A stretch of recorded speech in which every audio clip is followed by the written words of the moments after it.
Hey, happy Thursday afternoon. Thank you for tuning in with Maryland Distillers Guild for our Thirsty Thursday chat this afternoon. I'm Jim with the Distillers Guild and with Grow Fortify. While we're having this conversation this afternoon, our comments section is open for questions and comments.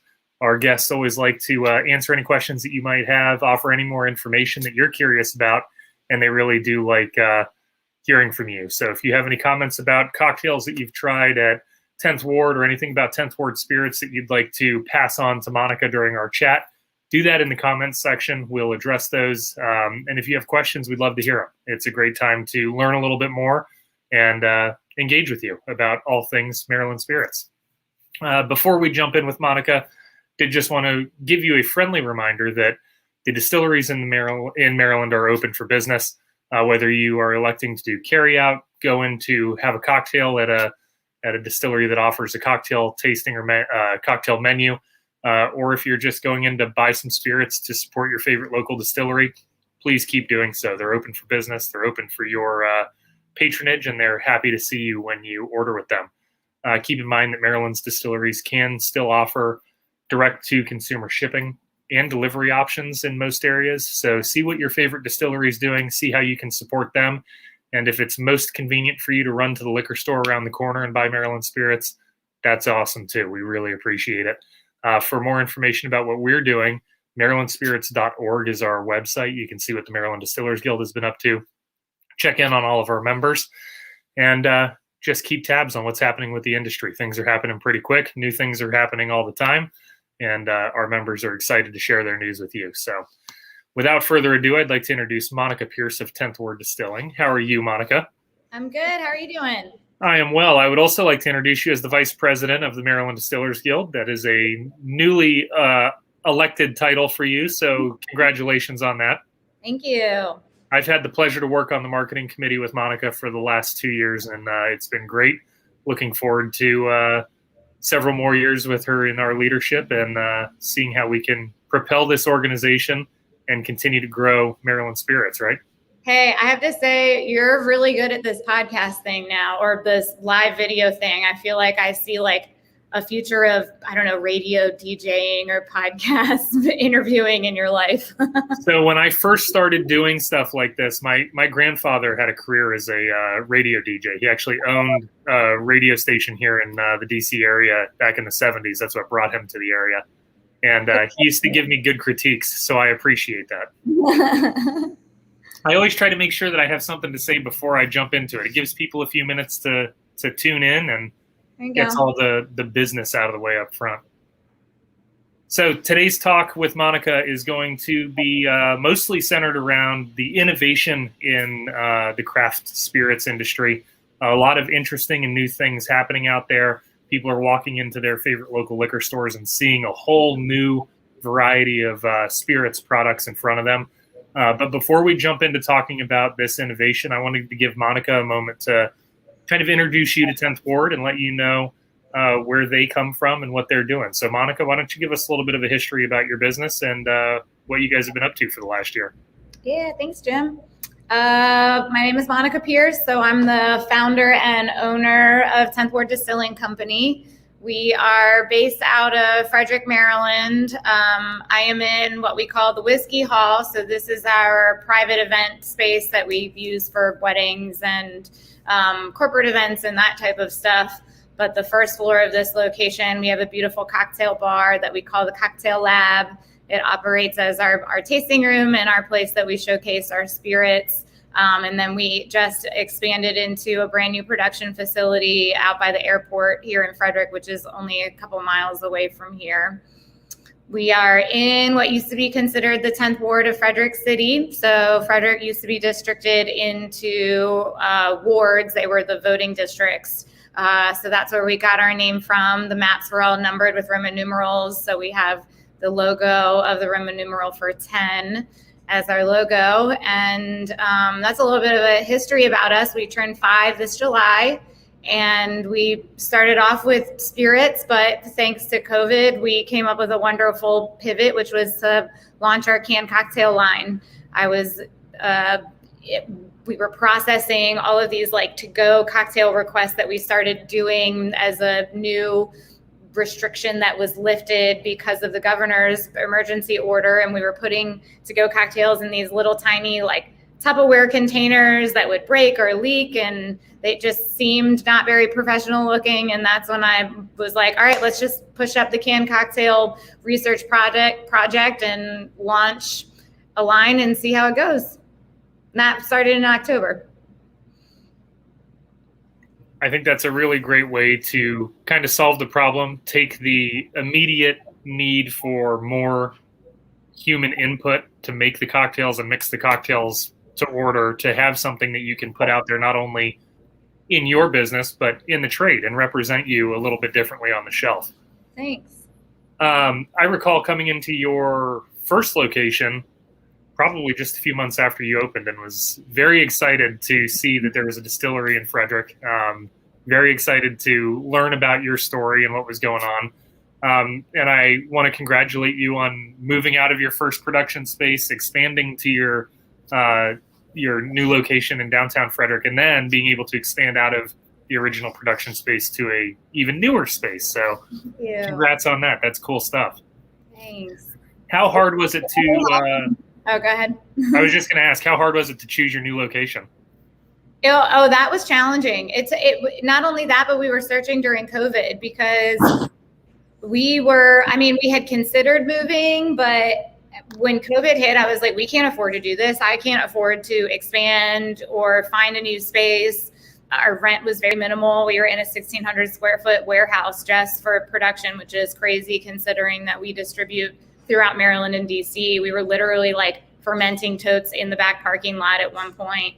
So the search was hard because we needed to find something affordable. I had a budget of pretty much $0, and warehouse space in Frederick was being picked up because of so much shipping and supply of materials that were moving around because people weren't shopping in person anymore. I've heard that warehouse space just went through the roof. So we were fortunate to find a location where our landlord also was capable of doing some construction and helping us out with the build out. We also received a grant for, I'm trying to think of the name of it. It's for growing an economic opportunity zone grant. So it's dedicated to areas where there isn't a lot of economic growth. And the state of Maryland runs it, and then it's sort of funneled through Frederick County. So they select so many people that apply in those regions because they want to develop it. So that's how we were able to afford the move and the expansion. That I guess we're calling it an expansion now, but at first it was just like, we're out of room. We just gotta get out of here, you know? So it's kind of, it's really cool that you are of a scale that you were able to totally relocate and expand simultaneously, because I think a lot of, I think in your next step, that would be a lot harder to achieve, as you outgrow the space that you've just moved into, which I surely hope that you do at some point, because that would be hugely successful for you. But I think that would be a challenge. Most people are just like, oh, how do we tack on to what we have, rather than how can we kind of relocate. You're fortunate that it was only a short move, but still, it's got to be a big, big burden, both mentally and physically on your staff and on you. I even cried when I saw all of my equipment on a rigging truck. There were, I think, like it took 4 flatbeds, giant trucks to move everything. And it was just this moment that I had where I saw everything leaving our very first spot, and I just had an emotional moment. But otherwise, everybody's been really excited about it. Yeah, the last time you saw that equipment on trucks, it was coming in, right? Yeah. Well, that's cool. Does that new space allow for you to expand your product offerings, or is it just going to give you an opportunity to make more volume of the products that you're producing now? Yeah, both. So even just moving into that space gave us more room for things like chiller lines. So we're more efficient with how we produce. It takes us less time to make everything. So that means we can make more in a week than we used to. We'll also be purchasing some more equipment and eventually a brand new still, financing pending, just because we're always, and this has been since day one, since we opened, meeting the demand just barely. So we want to be able to stock up as the demand grows. That's cool. And along with the introduction of these canned cocktails in the last year, you've made a couple of changes to your overall lineup. Do you want to talk about that a little bit? Yeah. The cocktail lineup or the spirits lineup? Your spirits lineup. I think you made some adjustments and maybe moved some things to a more seasonal basis. Yeah, sure. So we started off doing white whiskeys where most distilleries start with a vodka or a gin. And, it was challenging for us because most people think a white whiskey is moonshine and is going to taste like fire water, where, you can make a white whiskey just as good as a vodka or a gin. Everything comes out of the still clear. And that's what I wanted to do. And we were very successful with them. But unless somebody has the ability to taste that white spirit, they're likely not just going to buy it off of a liquor store shelf. So with COVID, when we couldn't do liquor store tasting, some of those items did just sit stagnantly for a little bit. And we've also really wanted to focus more on filling barrels in our barrel-aged products. So we've started to taper off the white whiskey offerings for that reason. Our gin and our absinthe are still doing really well, so we're pushing them at wholesale. And then the goal is to have our barrel-aged spirits regularly available at retail and wholesale year-round by the end of the year. I remember probably 10 years ago when white whiskey started popping up in retail accounts. It would be kind of one of those surprises. Oh, have you tried that, white whiskey from XYZ distillery? And it was almost like a unique offering. And then as the big push for small and independent distilleries throughout the country started making that sea break, you started seeing a lot more of it. And I'm surprised, frankly, that they caught on as well as they did, because like you said, it's hard in a retail environment to really understand what that product is all about and to kind of have an expectation for it before you buy it without the support of a retail tasting. And whiskey snobs are going to be whiskey snobs. So they're like, I want my 10-year scotch. Don't even try to mess with this, whatever it is. I also think that there are distilleries that distill a white spirit the same way they would distill a barrel-aged spirit, which should actually be done very differently because the barrel acts as a filter. The charcoal in the barrel filters out a lot of the impurities that come from distillation, from the heads and the tails that you sometimes leave in a little bit. So you have to be much more conservative when you're making your cuts for white spirits because it needs to taste cleaner, kind of. So we distill those spirits very differently than maybe not every distillery. So almost approaching each distillation with intent rather than just having the recipe and saying this is what we're going to do with it, right? Yeah. And that could also be why white whiskey has a negative connotation. Who knows? Those are all good thoughts. Well, I think that was probably a really good move. It's neat to be able to have that maturity under your belt and know, hey, it's okay to maybe pull back on something and let the rest of our stuff shine. So very cool. I'm happy to hear that you're able to make those changes and be happy about them. So let's talk a little bit about today's talk. Really was going to focus around your canned cocktail lineup, because it was incredibly innovative to approach the problem that you had in front of you the way that you did. I know you were making cocktails to go. I think you still are offering some cocktails to go if people really like them. If somebody asks, but otherwise curbside pickup has gone down a lot. So we're just pushing the cans now because it's just easier. Mm-hmm. And the other point to that was that this is hitting right at the right time where I think there has been a lot more gravitation towards these ready to drink products in the marketplace. We've seen some enormous deals happening in the world of spirits in the last few months with acquisition and purchasing of these ready to drink brands. So what was did that motivate you at all? Did you see that opportunity kind of sitting there and just needed to pluck it out of the tree? Yeah, and it was already in the pipeline. It was something that we wanted to probably consider launching in 2021. We were going to start researching it probably at the end of 2020. And then when the pandemic hit, we just pushed it up. We weren't even sure that we were going to launch a canned cocktail line, but it was in the works. And then we ran the numbers and just decided to take a leap, and it's been doing pretty well for us. So without going into specifics about the three yet, because I want to give you a chance to do that in a little more detail in a few minutes, How do you approach making these? Is this just taking the spirits that you're producing, finding a way to present a really nice cocktail with them, and then batching it out and canning it? Yeah, there was a lot that went into it early on, and stuff that, you kind of, especially when you run a small business, you just figure everything out one day at a time. From shelf stability to whether or not you want to carbonate it to what spirit is the base.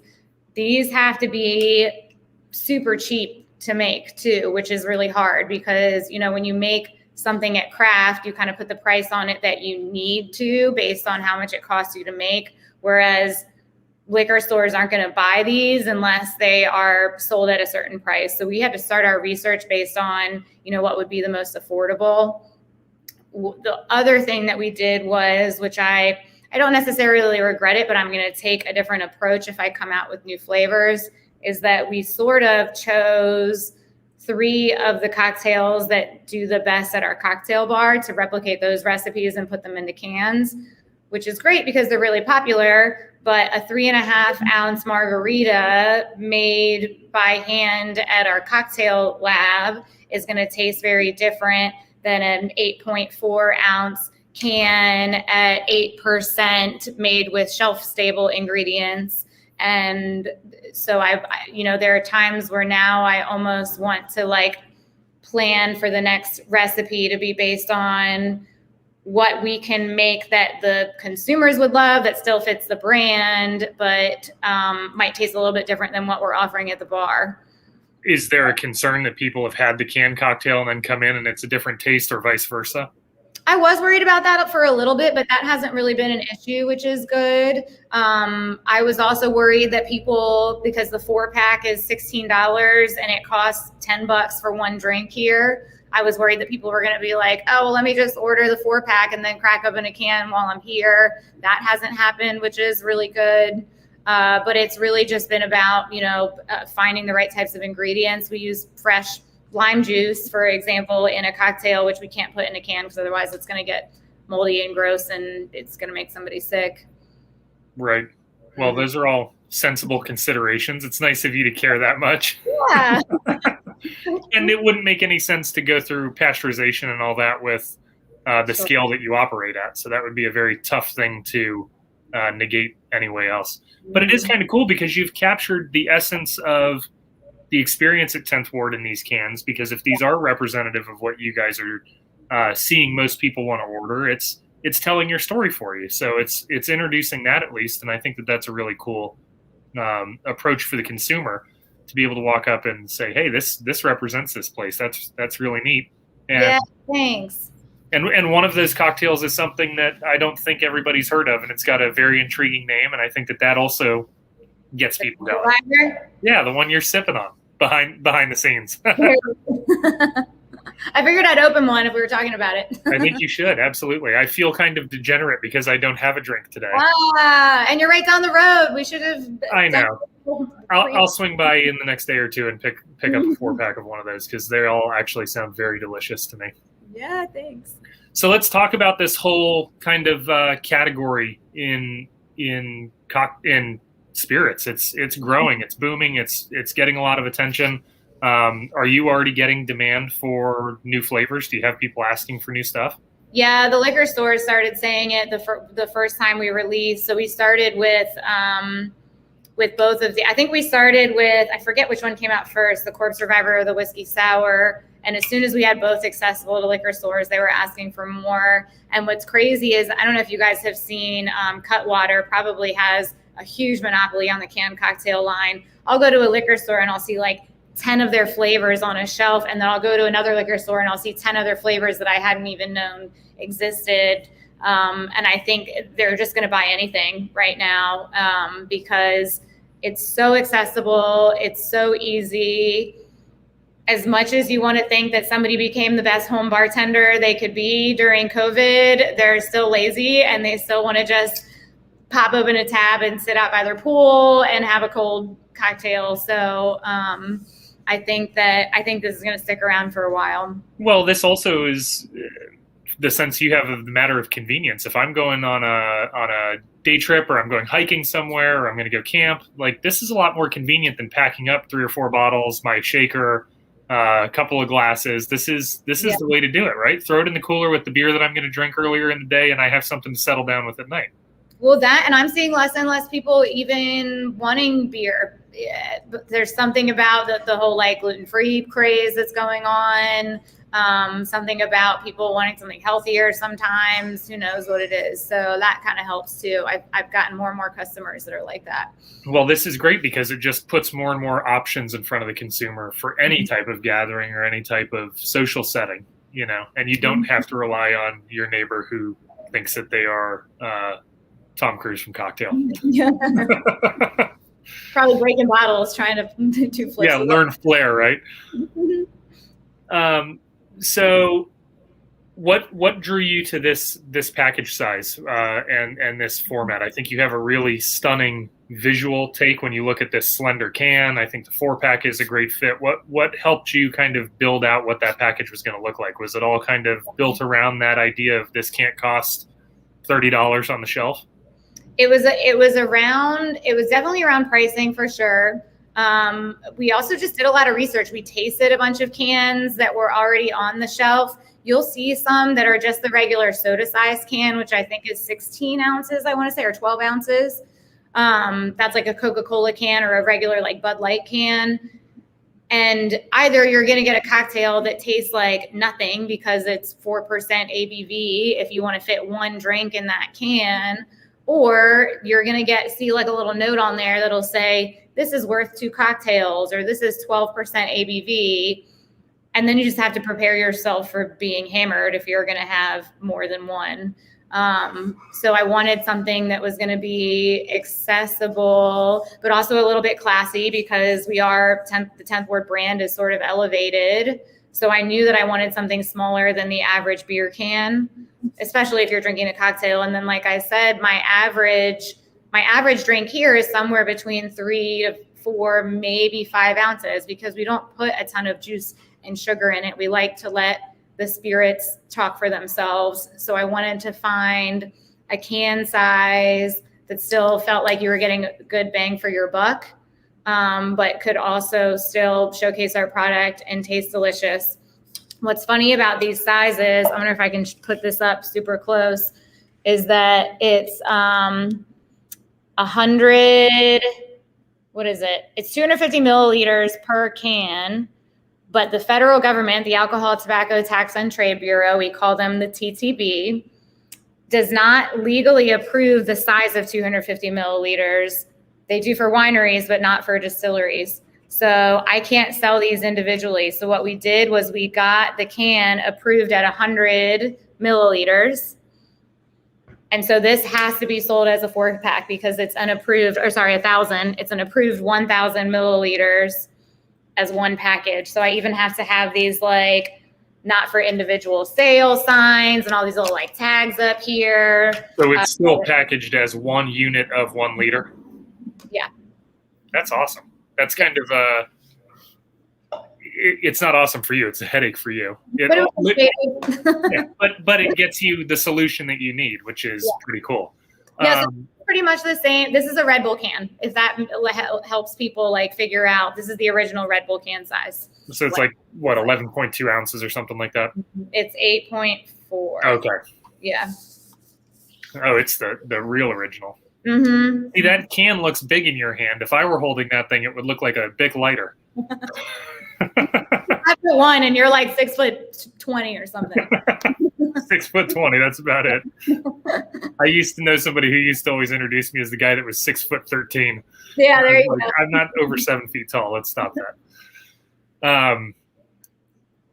So before we got on here, you were talking a little bit about some of the labeling issues that you've run into with naming some of these cocktails. How, since you just brought up the TTB, how does the TTB guidelines and labeling requirements kind of shape how you're offering cocktails and how you're naming them? Yeah, it's similar to spirits. There's something about liquor, I guess, that freaks people out and makes them a lot more neurotic about every single word that goes on the label. So we have all the other regular stuff that we have to, like the government warnings and, that type of stuff. But I can say we had to adjust based on those different types of requirements. So the whiskey sour actually is what at our bar we call the penicillin. But the federal government wouldn't let us put I guess what is penicillin? Penicillin's a vaccine. Wouldn't let us put the name of a vaccine on a cocktail, even though it's technically a traditional cocktail. So they'll approve martini, they'll approve old fashioned, but they won't approve penicillin. So we changed it to whiskey sour because it was almost very similar in terms of ingredients. Same goes for the margarita. So we use our smoked corn whiskey in our margaritas because it drinks like mezcal, but because traditionally a margarita has tequila in it, I couldn't call it a margarita. So we went through a million iterations with them. We thought about Rita or Marg, or I don't even know. We had something else weird like sour something. I think Marg is what we ended up going with because I felt like that was the most translatable. People would know what a Marg was. But if you look at, there's like a Bud Light Lime-A-Rita that you'll see on the shelves that there aren't even spirits in that. It's a malt beverage that tastes like a margarita. So you'll see all those. You don't realize it when you're just there at the liquor store, but you'll see all these weird iterations of margarita now that you know. You have to think about it. Now everybody's going to be looking for them. Yeah. Mm-hmm. It's great that you have the flexibility to be creative with the name and stuff, but it is kind of an interesting thing where they will be dead set on what the definition of a margarita is, but they won't acknowledge names of other cocktails. Yeah. So it's just kind of funny how that preference has worked out. I'm sure that the penicillin one has to do with, health information and statements about health that you're not allowed to make. And sure. I know when I used to get beer labels approved, if we ever tried to use the word elixir on anything, they were like, no way, because that means that it's a health product and it means that it's going to cure everything. And I'm like, we're not saying it's a curative. So I've never tried that. I think I one time tried to write on a label, like maybe you'll live forever or something like that. And they were like, no leading statements about health on that. And I had to change it. However, if you drink this one, you won't be dead anymore. Yeah. I've also seen a trick where people will just submit the same label 10 times because there are so many different label approval people, and somebody just might be lazy and trying to get off early on a Friday, and you guys might just get like one click through as an approval and the rest will all get rejected. That's a good way to play it. The 3-card Monty, right? Which one's it under? Right? So we're all paying our tax money to those people now that are all going to have to look at your label 10 times. Well, that's why you pay a licensing fee and all that kind of good stuff. Yeah, that's true. So let's talk about each one of the individual flavors that you have there, because they're all super exciting. The recipes all sound great, and I think as we're approaching what might be a true transition from spring to summer, people need to know about what you've got to offer so that they can start stocking their coolers and fridges. Yeah, and we were actually told by our distributor to expect double almost the amount of demand once it's warm out for cans. So that's exciting too. That is great. Is that something that you are able to do? I mean, were you able to achieve that prior to the move, or is that something that the timing, it's all just lined up perfectly?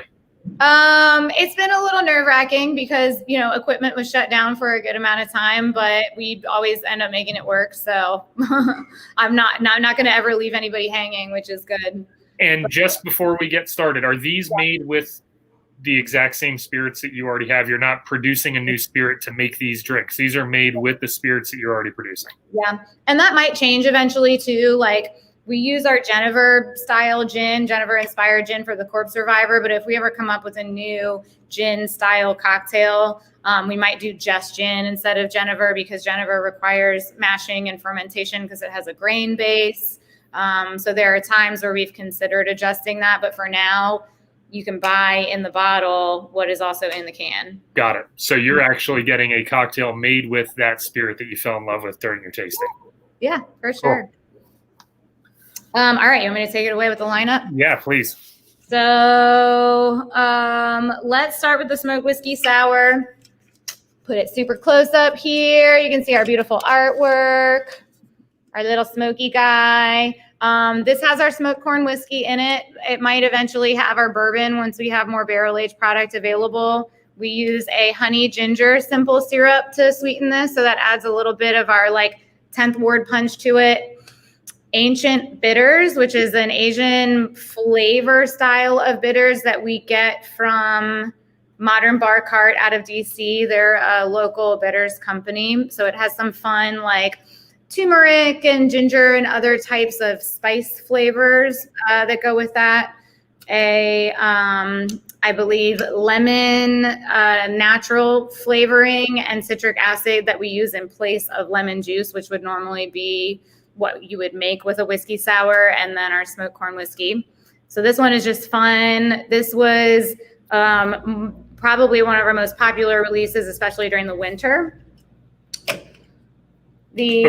Before you move to the next one, can I ask you a question? Do you recommend serving these over ice, or do you recommend this as a chilled, right out of the can experience? We write on the can, serve over ice in a glass, garnish. However, ever since we've been suggesting that, everybody I've ever seen takes it out of the fridge and just drinks it out of the can. Yeah, so I think it just depends on how you're feeling. If you're feeling fancy, put it in a glass. Yeah, it's going to taste great either way. That's the plan. Yeah, none of these are carbonated, by the way. That's because of the style of cocktails, but also because of our equipment capacity. At the moment, we don't have anything that would allow for carbonation, which is something we might look into eventually. This is what we call our Corpse Survivor number 10. So the Corpse Survivor is a really fun traditional cocktail that was, and we have a fun little like skeleton lady here on the label, that was actually used during Prohibition as a hangover cure. That's why it's called the Corpse Survivor. It's supposed to be almost all liquor. Of course, in a can, we can't do that. But it usually has absinthe, gin, something else in it, and maybe some type of mixer. So our Corpse Survivor cocktail here that we offer on draft is probably the most popular cocktail we've ever served before. It has our Genever-inspired gin, absinthe, chai vanilla simple syrup, lavender bitters, and lemon juice. This one kills it, and this is the super fun, weird 10th ward can that our liquor stores love, because otherwise you're really just seeing like, you know, mules and rum punches on the shelf. So for people that are looking for something they've never had before, this is the one you want to try. That sounds delicious. Yeah. I think you hit on a good point there with the variety that's out there on the shelf. It seems to be that most of the carbonated offerings are a base spirit of either vodka or rum, and then either something sweet that can be carbonated well, or water, soda water or something. It's the cheapest. I mean, that's why seltzers are so cheap. It's sugar water with bubbles. I think it's cool that you're offering a still cocktail, but you're still offering it in a package that's familiar. You know, it doesn't require any real change of philosophy or headspace to understand what you're supposed to do with it. Thanks. All right, the last one, and this is one everybody was waiting for. So this is a cocktail that we've been making since before we even had the bar open. If we were working an event that required cocktails or something like that, we always suggested the jalapeno margarita with our smoked corn whiskey. It's very fun and unconventional and interesting that you would think to put a whiskey in a margarita. But this is what we call the smoky jalapeno marg. It's got our smoked corn whiskey in it, a jalapeno simple syrup. If you come to the bar, we make it in-house. Otherwise, we make it work for the cans. A lime and lemon natural flavoring, which is what creates the sour mix. And and our house, what we call our house orange liqueur, which is our version of a triple sec. Which we also do here in-house because we can't legally have other spirits. So we kind of make our own house triple sec. That's the jalapeno marg. Very cool. And these all come in at the same price point? Yeah, they're all $16 a 4-pack at retail here. That's also what we recommend for liquor stores, but they probably will price it up or down depending on, where they are and how they do their thing. So probably anywhere from $15 to $18. You'd be safe to find it. Yeah. And how many stores throughout the state are carrying your canned offerings right now? Ooh, Christine, who's my wholesale manager, is watching this. She can probably text me that answer right now if she's paying attention. But at the moment, I can't tell you off of the top of my head. We're in Maryland and DC, and almost any liquor store that carries craft products probably has 10th Ward. If they don't have the cans, I always tell people to ask for them. And if they're looking for liquor stores that carry our products, you can just go to our website. There's a little link that just says where to buy. And then you can, if you're like, I'm in Frederick County, you can click Frederick County and it'll tell you everywhere. Christine. I am going to add that right now to our comments section so people have that link directly. And while I'm doing 90 stores. I'm sorry. At least 90 stores. Nice. Oh, thanks for the comment, Christine. There you go. Caitlin suggested to make sure that you order the smoked salt and natural sugar rim with the marg. I like the pro tips. Keep them coming. That's what makes the cocktail so popular here at the bar. I'll watch people it's rimmed on the glass, and we'll just watch people lick their whole tongue around the glass because it's so good. And then you get to handle it and clean it. Oh, yeah, I know. That's very COVID friendly. Where to buy? Sorry, I just want to make sure that I get this in here while we're chatting because I don't want people to miss that. It might be out of date by a couple of days. I think we just added about 30 new accounts recently, which has been really exciting, 38 maybe specifically, but it should be frequently updated. Well, that's cool. Do you have any pairing suggestions for food with these cocktails? Ooh, we haven't done that yet. I think obviously if you're feeling, a taco night, the margarita is always going to be great. I think otherwise the Corpse Reviver and the Whiskey Sour are just super versatile. So I don't know. You can do anything with those. I like to throw that out there and just get people's answers off the cuffs because sometimes people are craving something really good and it inspires an evening's experiment, Yeah. So what other news do you have? What else is coming up? What are you working on? What's exciting that you want to share with people? Yeah. We're going to release what we call, or what will be the fourth in the lineup of the cans in July. That's in celebration of our 5-year anniversary coming up. So the month of July has 5 weekends. So every weekend there's going to be a fun new 10th Ward related something going on. As of now, we're pegging the first weekend of July, which will be 4th of July weekend, to be the can release. It's likely going to be some sort of Arnold Palmer with a 10th Ward twist on it. We did a little tasting with our club members where everybody voted on about 6 different items, and that turned out to be the most popular. So that's kind of our big fun thing on the horizon. And then July 17th will be our 5-year anniversary party. So we're going to have bands, specialized cocktail menus. We're going to do a big, what we're calling the cocktail collections market, where you can come up to our whiskey hall up here and shop things like bitters and glassware and mixers. So I think that's really our big thing coming up. That's awesome. And are those events on your Facebook page yet so people can track them? They will be soon. Look out for that in the next week or two. So aside from Facebook and the one link that I've offered, how do people keep in touch with 10th Ward and stay involved with what you're doing? Sign up for the email newsletter, which is also on our website. It's kind of a weird, funky link, Jim, but if you click on if you just go to our website, there's a little pop-up that comes up that just asks if you want to subscribe. And we send out a newsletter the first day of every month that has the whole lineup of what's going on. And then we also send out a newsletter whenever there's a new release.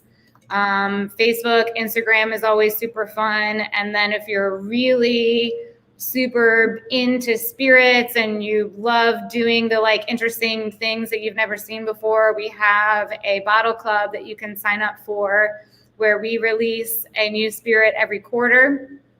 It's free to join and it's only accessible to club members. So you get a bottle that's just for you. You can order cocktails on the menu that are just accessible to club members. we're really considering launching a canned cocktail club this summer that would release a monthly 4-pack that would be very similar. We just have to look into the logistics.